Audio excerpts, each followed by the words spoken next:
In 1961, John Corcoran graduated from college. By 1979, he had taught high school students for 17 years. In the early 1980s, he developed over $50 million in real estate. But in 1987, he learned how to read. He was appointed to the board of the National Institute for Literacy by Presidents Bush and Clinton. Of course, that's after he became an advocate for literacy. John is now the founder and president of a literacy nonprofit, the John Corcoran Foundation.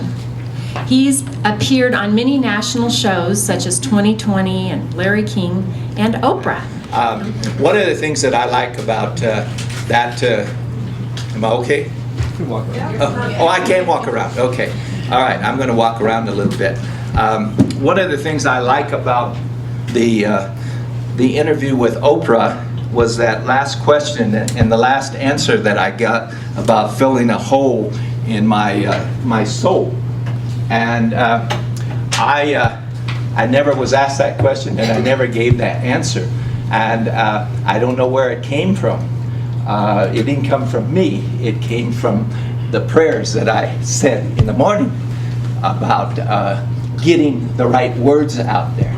And today we're going to be talking about literacy and reading, but think about language processing, including the oral language.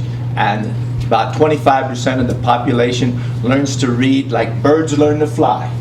And they just walk by the library and they get it. And on the opposite end of the spectrum, where I dwelled and my fellow travelers dwelled, we have difficulty learning to read. And about 50 years ago, we started calling little boys and little girls, labeling them learning disabled. And it's stuck. And I think, personally, it's about time for us to change that word and quit referring to little boys and little girls as learning disabled, because we are able to learn. And as my story tells you, that I was able to learn a lot of things, but I had difficulty learning to read. So when somebody asks me if I have a learning disability, I have recently been telling them, I don't think I have a learning disability. I can learn a lot of things. I had difficulty with reading the printed page, but I did learn to read at the age of 48. And the key to teaching little boys and little girls like me to read is proper instruction. And proper instruction comes from properly trained teachers, and properly trained teachers come from universities that properly prepare those teachers. And it's not to blame or point the finger at anybody, but it's the reality. It's my perception of the problem.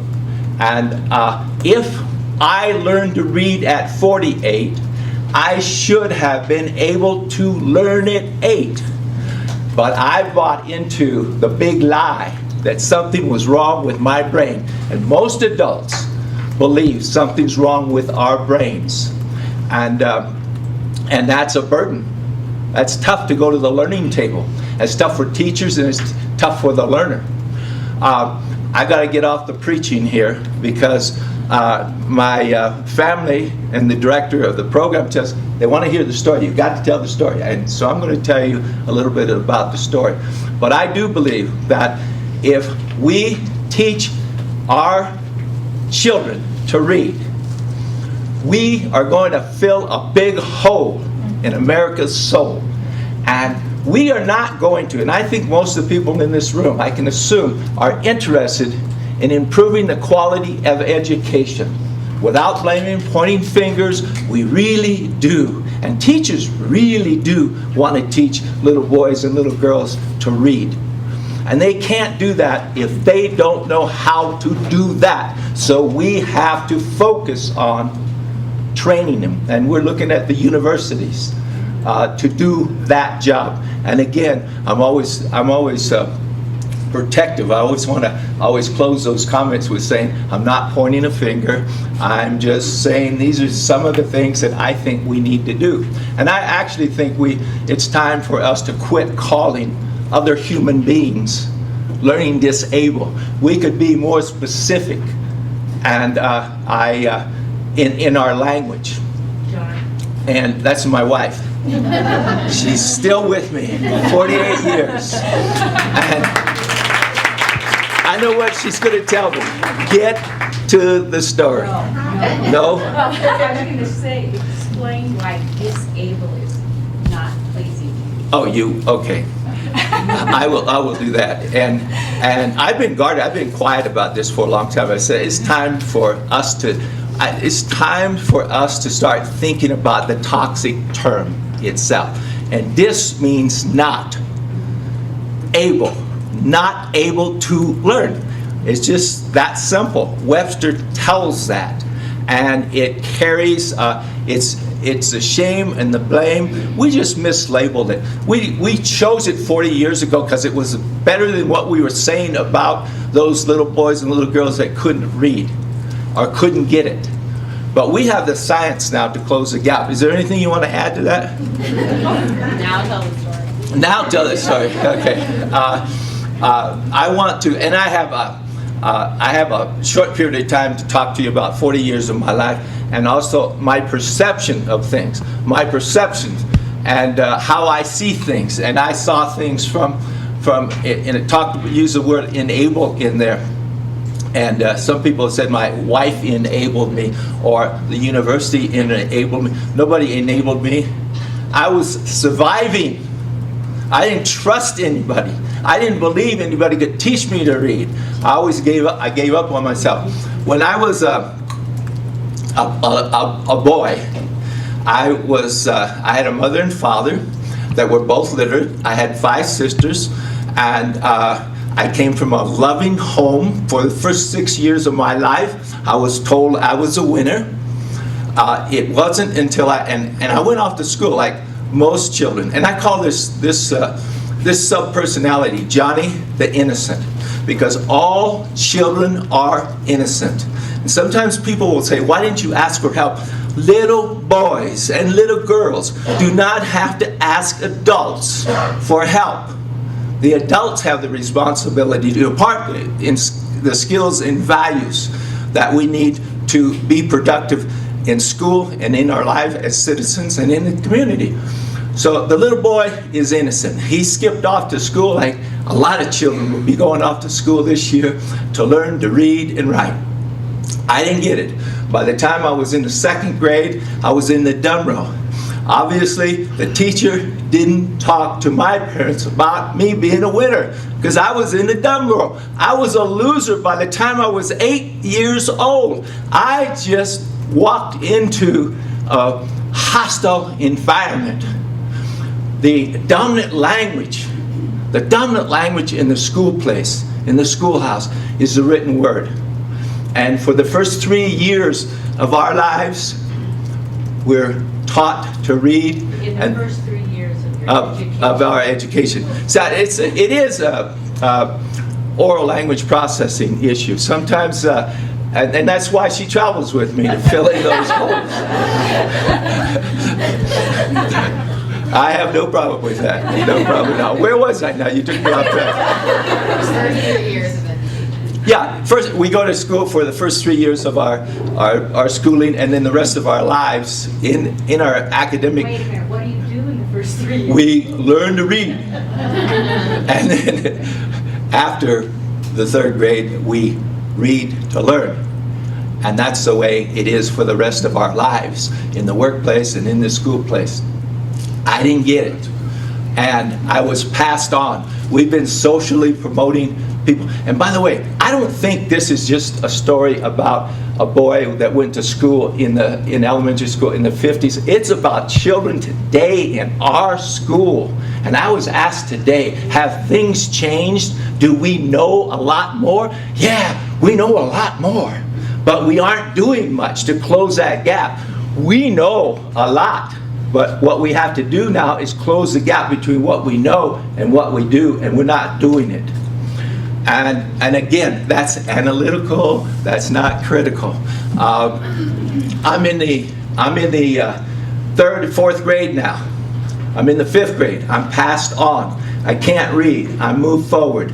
And now I'm acting out my anger, my frustration, my confusion. I'm a little boy. I'm telling this story in retrospect. I didn't know what was going on, but I knew I was a second-class citizen in that environment, and I couldn't keep up with my fellow students, and I knew little boys and little girls know, and I couldn't please my teachers. No matter how much I wanted to please them, I could not please them. And I would rather, when called on, I would rather turn over my chair and disrupt the class. I dreaded being called on to read. And why would that teacher call on me to read when she knew she never heard me read before? So I developed an attitude. And I think by the fifth grade, schools, I thought, gave up on me, and I gave up on them. And I gave up on myself in terms of learning to read. And I was a terror. I was expelled. I was suspended. I spit on a teacher. My parents were called to school, just like they were when I was in the third grade, second grade. And the teachers told them that this is a smart boy. He behaves. He's polite. He has math skills. He knows his timetables. He'll get it. And now I'm in the fifth grade, and now the teachers are saying, hey, something's wrong with this boy. He's out of control. And so now, but nobody talked about my reading problem in the fifth and sixth grade. Nobody talked about it. What do you think they were talking about? Behavior problems. And this is the same phenomena we can see in our schools right now. Who's misbehaving? And sometimes they say little boys with learning disabilities and little girls with learning disabilities have emotional problems, and I say, and act crazy. And I say, you know, if you teach us how to read and you give us an equal opportunity in the classroom, we won't be so crazy, and we won't be so disruptive. And anyway, I got tired of taking the short end of the stick. I got tired of seeing my mother cry and my parents go to school and me embarrassing them. I was loved by my parents. All of my life I was loved by my parents. And it was the core value of that love. I didn't know it, but I can tell you now, that's how I survived. I really bought into something they told me, that I was a winner. But all the signs and all the messages were about me being a loser. And so I got to the 8th grade. I had some athletic skills. I had some social skills. But I got to high school and I just said, I'm going to change. I'm going underground with this. And I never did try to cheat in elementary. They just passed me on. I think in the 5th grade, there was only one 5th grade teacher, and I think she passed me on because if she didn't pass me on, I'd be in her class again. And she didn't want that, and I don't think I wanted that either. I'm in high school, and I'm playing athletics, and I'm ineligible all the time because of my behavior. And I started, in high school, I started cheating. And well, I had grades too. But what I was going to say to deal with the academic piece of it, I just started cheating. And I developed, when you're in high school, it's fairly easy to cheat. And this is part of the problem in me telling this part of the story. I still don't like this part of the story. Telling my sins and crimes publicly, you know.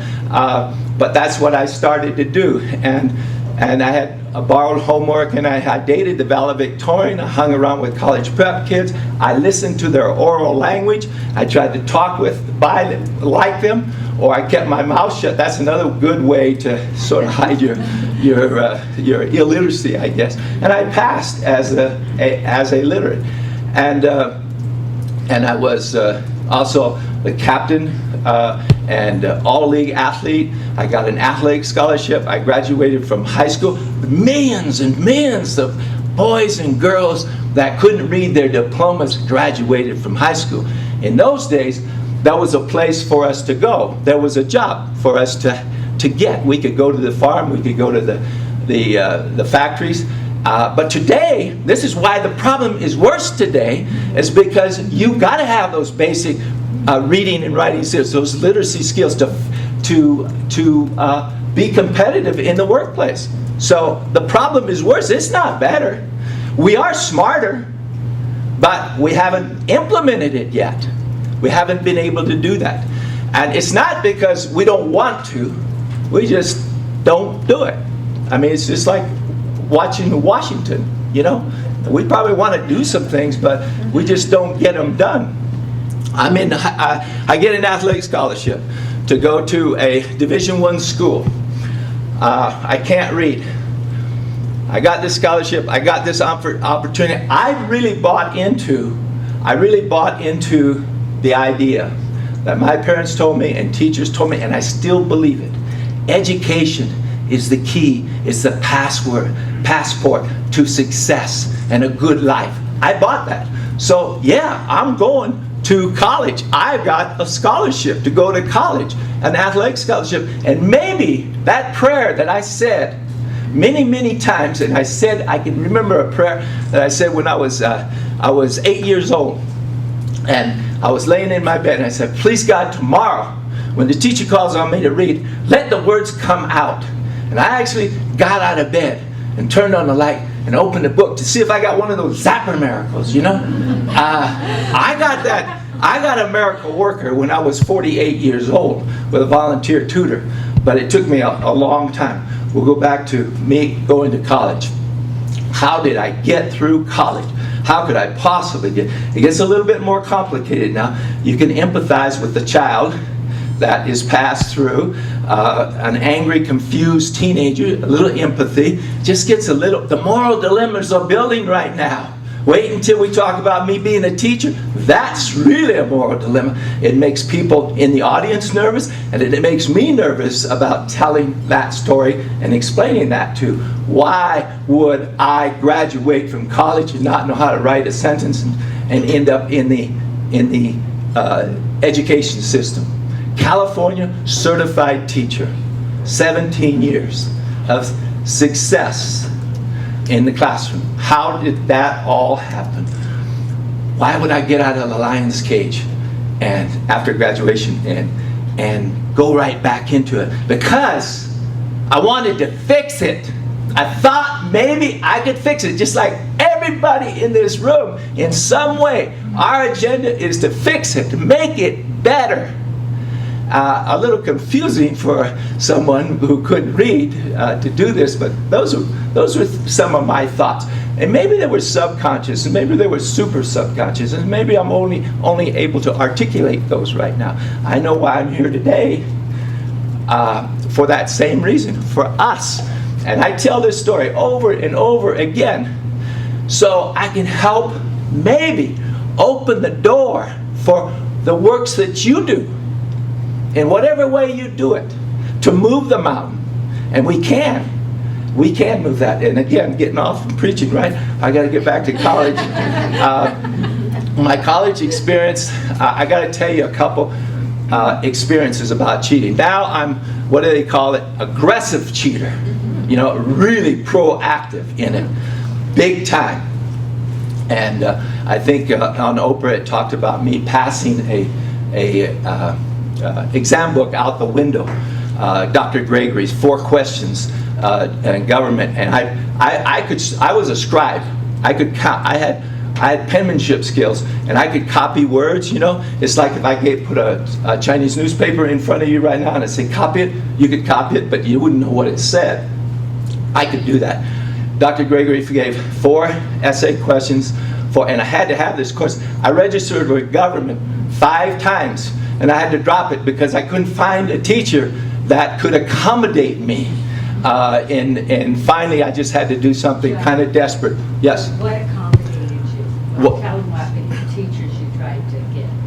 people who didn't give essay tests. Oh yeah, I also was a member of fraternity, and there were files there of old files. We had professors that did the. I know there's college professors in here, but you know they were kind of like they had 3 years of exams, and they just did that cycle. You just find out what the cycle is, and you got all the copies, and that was an easy one. That was easy. Passing it out of the, and also having students, my friends, exchange papers and write a short statement on the questions. And I also, what I'm going to tell you about is I also stole a test. And one time so that's the aggressive behavior.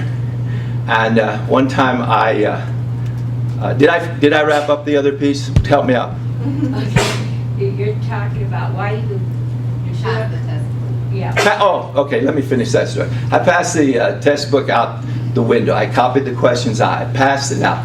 And somebody have asked me, don't laugh at me, I have a language processing problem. I was asked me, why would a friend do that? A friend took it and sat under the tree and did the essay. He was a brilliant guy. I was an athlete. He was a brilliant guy. He had a little edge about defying the establishment. You know, this was sport. This was sport for college kids. And he didn't really know I didn't know how to read. He just thought I was lazy and didn't study. So he was able to answer those 4 questions when I passed it out to him. And when I'm sitting inside, it's 2 hours, there's proctors walking around, and I'm sweating bullets because I got to get that back in. And I'm praying. And you're not supposed to pray when you're cheating and lying. Okay?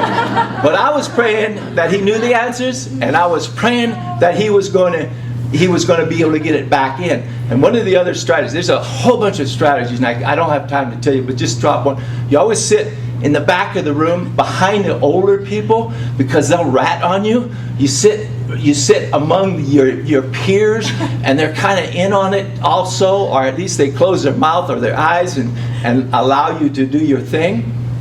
Did I get that whole story in? No, I didn't. I'll tell you why he did it. He was really a shy guy. And he wanted to go to the spring formal in the fraternity house. And he wanted to go with this girl named Judy. And he talked about her all the time. I said, all you have to do is ask her. Well, this was my opportunity. I say, you help me with Dr. Gregory, I'll help you with Judy. And I passed Dr. Gregory's quarter and final exam with his help, his assistance, and he went to the spring formal with Judy. And those were the kinds of things that you do when you're young, when you're 18, 19 years old. It's not really that hard to understand how these things could happen. One night, to kick it up a little bit, one night I went over to see a professor. He had been talking about, you know how the professors talk about your final exams, and they're looking at the exam and they're saying, you need to study this, you need to study that. I knew he had the test. And so I went over to visit him one night. It was about midnight, 1 o'clock, and he wasn't there. So I opened his window and I went inside. And I looked around for that test that I knew that was there. Because he carried it. He had it in his briefcase. It must be in his office somewhere. And I couldn't find it. And so I visited him the next night, and the next night, 2 or 3 nights. And it's getting closer to exam time. And he's still flashing this thing during the daytime that it's there. I know, he's got it. I got to find it. So I talked to, a lot of this is planning. And sometimes when I tell these stories, people say, why didn't you? Yes? You didn't tell him about the file? I haven't got there yet. I was going to tell that story. Okay. Come on up here and help me. We've been married 48 years, so it's fun. And it's really important that she fills this in for me. And at home, I fill in a lot of her stuff that she gets wrong. But it's not public, you know.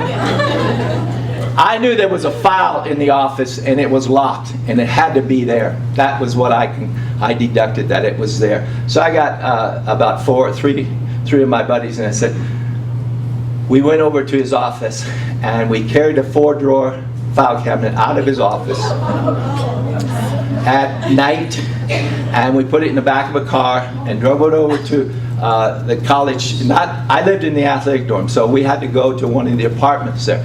I'd already done my pre-planning, and I called 3 locksmiths and knew that they would be available during the night. I got quotes from them, and now you got to remember, these guys were, they weren't in on this. This was like Tom Sawyer. Was it Tom Sawyer that got his buddies to pay him to paint the white fence? That's more of what it was. And these are the same guys, and I wasn't with him on this, but these are the same guys that put a Volkswagen on the 2nd floor of the girls' dorm. You know, this is what college students did. So it's not that complicated to see that you could put a crew together to do some things, and they were just going to go and have whatever John's going to do, we don't know.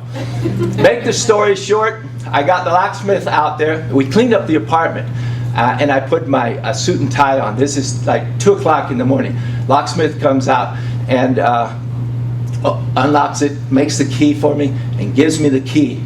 And I got the test. It was in there. And so we carried the file cabinet back, and remember, I got the key, so I've got a future with this professor too. This is not going to be the only class I'm going to take for this. So we get back, and get it back. I go back to the dorm, the athletic dorm. It's 5 o'clock in the morning. The sun's coming up, and it's like Mission Impossible. You know that? Remember that one? You guys, some of you are too young for it, I'm sure, but it was you know, I was really feeling clever and a lot of adrenaline, and it pulled it off. This is really something. And you know how bold that is to go take a file cabinet out of somebody? Apparently I didn't know how bold it was.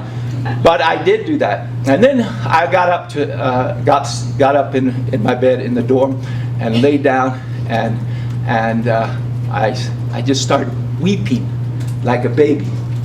Weeping, because that's not who I wanted to be. I didn't want to be a criminal, a thief, a liar, a cheat. That's not who my parents thought I was. That would be traumatic for my parents, for me to be caught. And so that story is not about how clever or bold. It's about the desperation. And my crimes and my aggravation was within the education system, and it was not outside. I didn't get in trouble with law. I only challenged the institution. And like so many of my fellow travelers that challenge the outside law, and my brothers and sisters that are locked up, they're incarcerated. We have 50-60% of the people that are locked up in our prisons read at the elementary level. I didn't go there. I didn't have to go there. How's our time here? It's time for me to do it? Okay. I want to, I can't tell you the whole story, and boy, I'm glad I don't have to tell you about being a teacher. But part of it, being a teacher, where's my reading? I'm going to...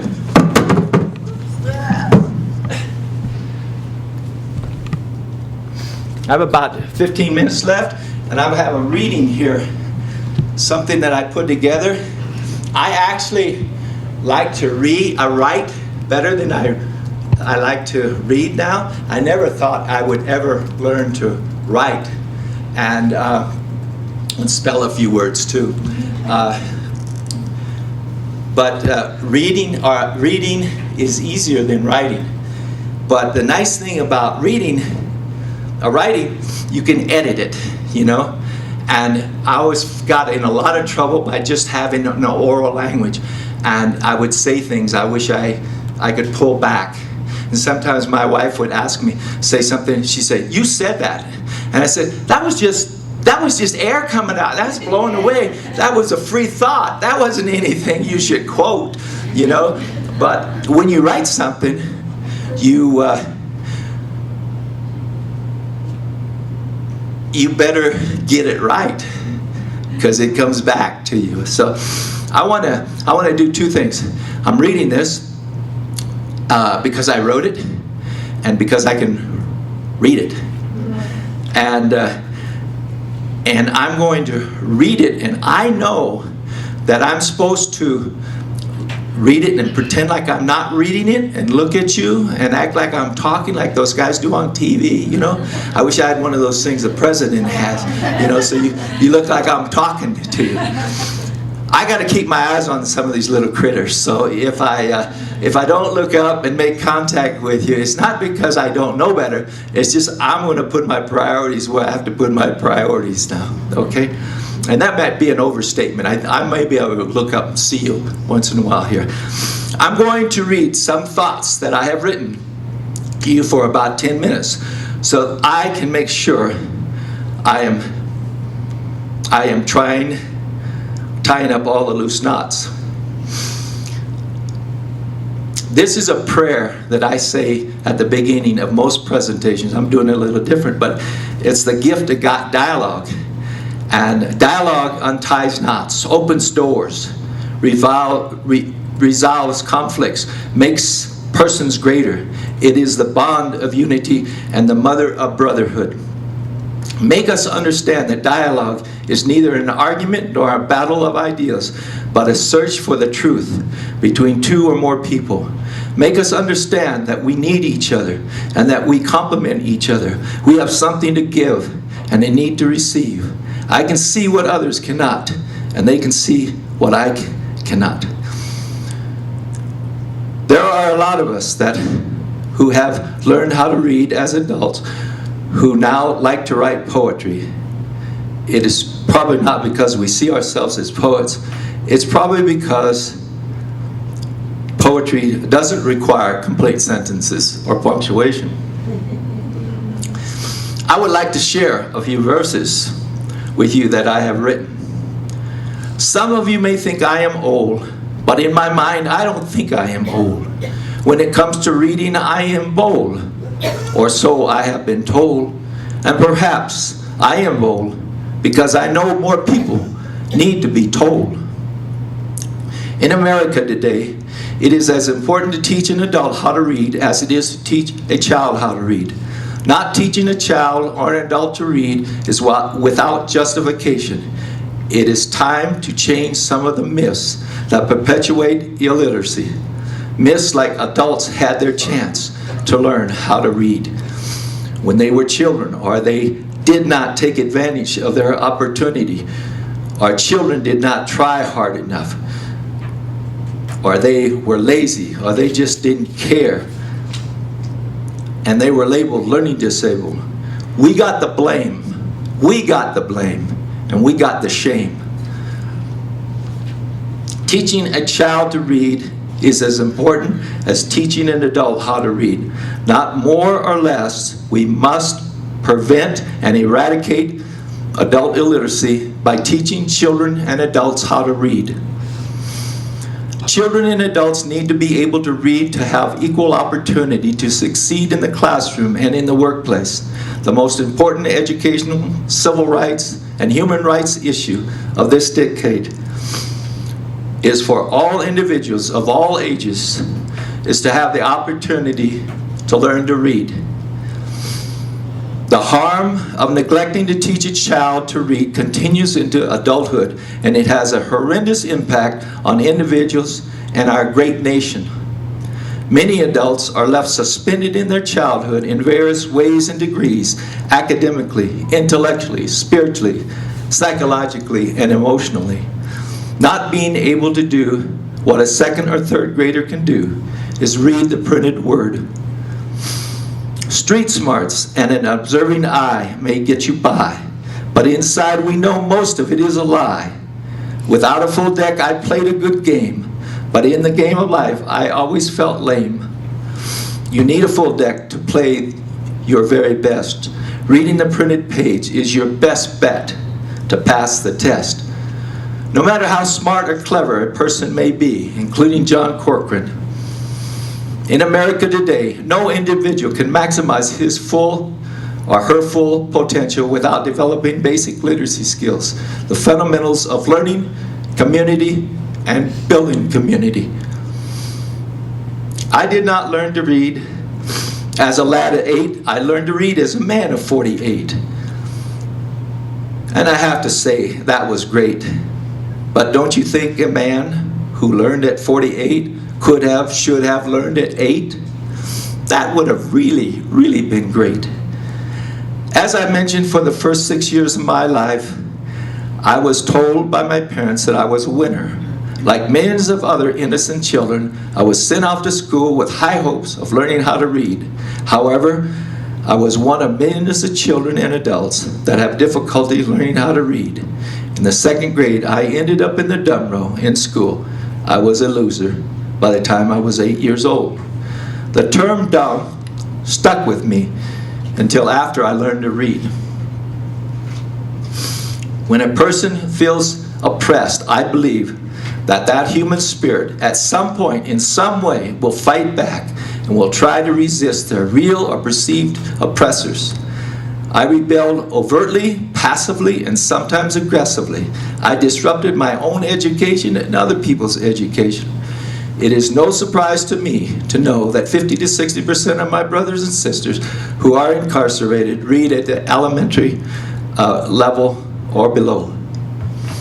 Literacy skills can help level the playing field that produces equal opportunity for all in the classroom and in the workplace. Literacy skills change lives. It saves lives. We must close the gap between what we know and what we do. We must fuel the political, social will with a sense of urgency that will cause change. Urgency, urgency, urgency. We can't wait. I will always be grateful to the Adult Literacy Initiative, my volunteer tutor, Eleanor Condon, my master teacher, Pat Lindemood, the Carlsbad Public Library Adult Learning Center, and the San Diego Council on Literacy for helping me take my first steps to learning how to read, and supporting and encouraging my literacy efforts and activities over the years. Again, I am very pleased to be here with all of you, and I thank you for your willingness to learn more about illiteracy in America. No one ever caught me as an illiterate. I told my story. I chose to tell my story. And I'm telling the story of little boys and little girls that are in our schools today. The fear of embarrassment or criticism paled in comparison to the idea that I might be able to shed some light on the issue of illiteracy in hopes that a child in my position might not ever suffer as I did, or that an adult would have to have the courage to walk into a tutoring center no matter what his or her age is. I want to ask you a special favor today. I want to ask you to be courageous and bold in speaking out about literacy. Now that you have learned more about the issue. As humans, we have all experienced triumphs and trials, pain and hurt. But it is our spirit, our faith, that gives us hope. And it is that hope that gives us courage. We cannot always wait for the confidence of self-assurance to be the motivating factor to take action. We will never connect all the dots. We do not fully understand why some people have difficulty learning how to read and write, but we know they can learn with proper instruction. I would like to humbly ask you to step up to the plate and begin advocating for literacy. The bottom line is, when we teach an adult to read, we are impacting the generations to come and investing in the future. There is no one in America today who is completely satisfied with where we are right now, because we have the stats and the numbers which show that there are still millions lacking necessary literacy skills to maximize their full highest potential. My intention has never been to blame anyone. My intention is to offer hope. That it's never too late to learn. My parents told me I was a winner. But when we go into hostile environments and we are told something else, we become confused. But I always kept my childhood faith and love that my parents had for me. In the world of education, we don't often get to talk about love. Be assured that teaching a child or an adult to read is an act of love. I love you. Thank you for listening.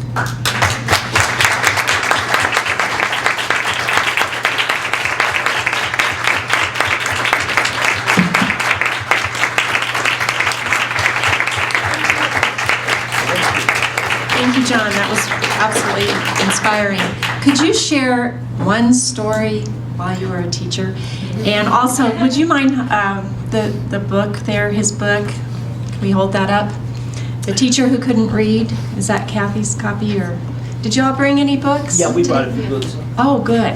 All right. He has a book with two books, actually. All right. Okay, one story. Okay, one story, one short one, Kath. One of the things that I did, I talked to you about. I created an environment, and I had probably more guest speakers come in, expert guest speakers to do the lecturing. You know, that was a little tool that I had. I had a battery of tools, and I showed a lot of tape, like I taped roots, and which was pretty dynamic. Have you seen that classic? And I was in a multicultural community, and I didn't have any row. I never had any rows in my classroom. I always had circles, and we sat and we talked and we discussed and we debated. And I was pretty bold and progressive. That's how I got by with some of it, because there weren't any other teachers that had, you know, the minority students having a discussion about what they saw on roots. And so that kind of gave me a pass. But I'll tell you, I was always on guard. And why didn't I get caught? I was always on guard. And sometimes when I got evaluated, my students were really covered for me. I mean, they really were involved in what we were doing, you know, and just a battery of things like that. But I'll tell you one story. And the story is, I was always fearful of faculty meetings, and most of you teachers all know what a faculty meeting is. You're just fearful, or you have some feelings about faculty meetings, and you don't want to go there. And when I was teaching, the principal was actually the boss, you know, and there's a principal back there. You're not the boss now, but we used to do brainstorming sometimes, and I dreaded those brainstorming situations because the principal would say he's leading the brainstorming, and then he'd call on somebody, let's put these ideas down. And there were a few podiums in the room, and I always tried to, you know, I'm 6'4", you can't hide behind a podium, you can't dare come in late. Yeah, at least that's one thing I could always do right, is to be early. But I can remember I was always prepared, and if he ever really said to me, thank God for all the women in the room, because they were the first choice of the principal. But I was afraid that he was going to say, John, get up here and write this stuff down. And I was always prepared for that, because if he'd ever did that, I would stand up. I'd take maybe 1 or 2 steps. I'd grab my chest, drop to the floor, and I'd say, call 911. I wasn't going to be taken alive. Let's put it that way. And most of that, you know, there's a lot of other stories. Read it in the book. There's some details there, you know. And I got to say, I also would like to take this opportunity to, as the moral dilemma of being a teacher, that's the part that's the hardest thing to deal with. And that I owe the literate society an apology for my behavior. I was an adult, and I did something that I shouldn't have done. And here I am sounding like a hypocrite, because I do not want anybody that can't read and write in the classroom now. And there I was. And so it gets a little bit more confusing there. But I was a pretty good teacher. because I really did care and I worked. But I couldn't give my students what they really, really needed. And that was literacy. And I regret that, but I also apologize. And I take responsibility for it. I also want to make a quick footnote about the university that I went to. It was not the athletic department that had anything to do with my corruption. They didn't know what I was doing. It was me. I have to take the responsibility for that. And I had, at the university, I had an opportunity, because I was an athlete, to get a tutor. But the tutors were co-eds. And there was no way was I going to let a co-ed know that I was reading at the 2nd grade level. So I couldn't access that research. And that's what adults, we get caught up in this thing, this way. And even as a teacher, there's no way I could allow any employer to know what my deficiencies were, you know. But thank you again. Short answer to a long question.